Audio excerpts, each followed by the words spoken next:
Good morning. It's Sunday, the 28th of June. I'm Fauzia Ibrahim. And I'm Joanna Nicholson. You're watching Weekend Breakfast. It's great to have your company this morning.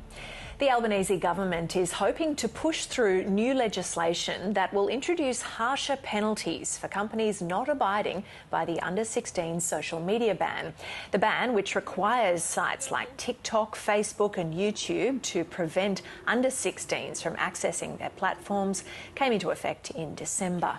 The proposed laws will double the fine for media companies who fail to comply to $99 million.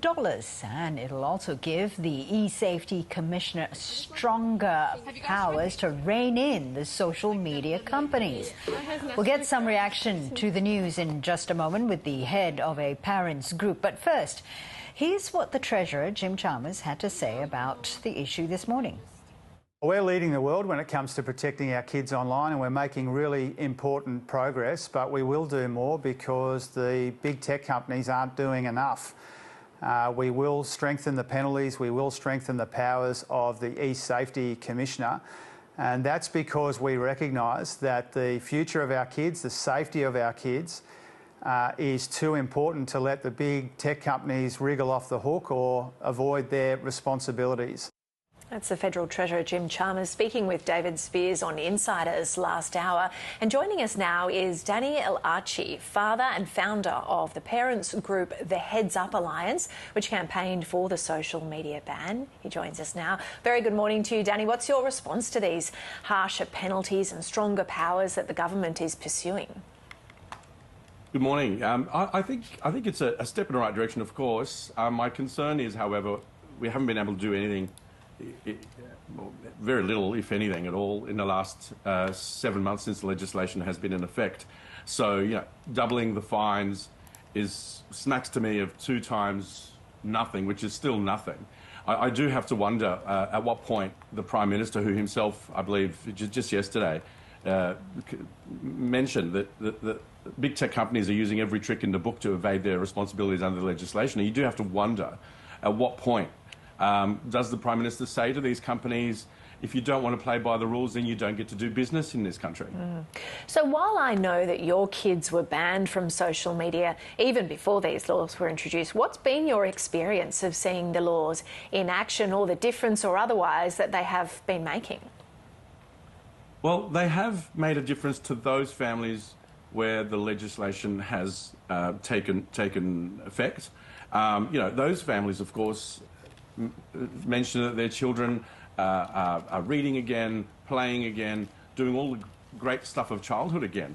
But unfortunately, for many families, they say that the legislation hasn't made a jot of difference to them. So we are concerned that that the enforcement. I mean, we have to remember, of course, that the legislation was passed in December 2024. That gave the companies a whole 12 months before it even kicked in December 2025. To get themselves prepared. And we're now 7 months into December 2025, and we still are, trying to wield this stick. And that does concern me, because it tells me, just as it has seems to have sunken in with the Prime Minister, that these companies aren't actually making an effort.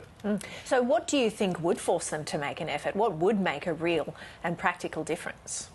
Well, I think, if we take any other industry, if the cigarette industry or the automotive industry, was by law required to do certain things with their products before putting it out into the market, particularly for children, and they simply flout those obligations, I think at some point you have to say, well, move out and we'll give the opportunity for other market players to step in who want to do the right thing and be good corporate citizens.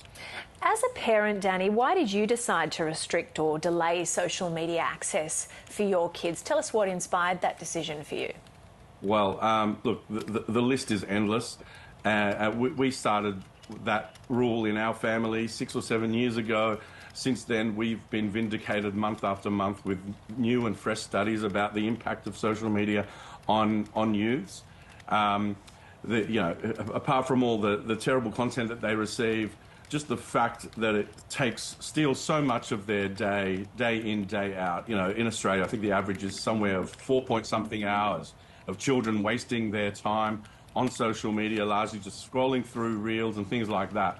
and the opportunity to give our children their childhoods back, for them to be doing the things that will form the foundation of a good adult life, is what prompted not only our family but thousands of families across Australia to take that step, even before the legislation was a thing. And speaking to other parents, is that something that is largely shared by others?